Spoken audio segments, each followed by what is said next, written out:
looks at a forest and he sees either worthless land or land that needs to be cleared for planting. A lumberman sees the same forest and sees trees that need to be harvested. From the same land and plants, there are two vastly different views of value. Einstein saw time and space differently from previous scientists. He developed the theory of relativity and he opened the whole field of nuclear science. Where others saw nothing, Einstein saw something that opened our minds to understand God's universe.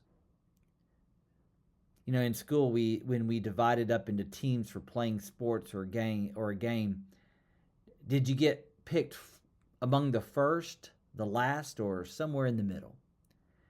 Did others see value or little value in your playing ability?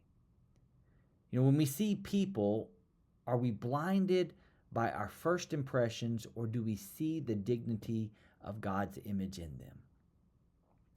In Luke chapter 7, verses 36 through 50, we see an encounter between Jesus and a Pharisee named Simon, and a woman who bathes Jesus' feet in perfume. Simon has a negative reaction to all this, and it's one that's quite different from that of Jesus. And we can use this encounter Jesus had with the sinful woman at the home of Simon the Pharisee to examine our own lives. How much are we actually like Simon or like Jesus? And how can we become more like Jesus? This Sunday, we continue our Lenten sermon series, Jesus the Stranger, and we will consider what it means to see as Jesus sees. So I hope you'll join us at 10 a.m. in worship.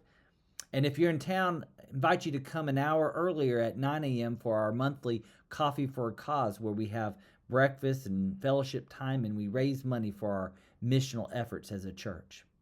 In any case, I look forward to seeing you Sunday.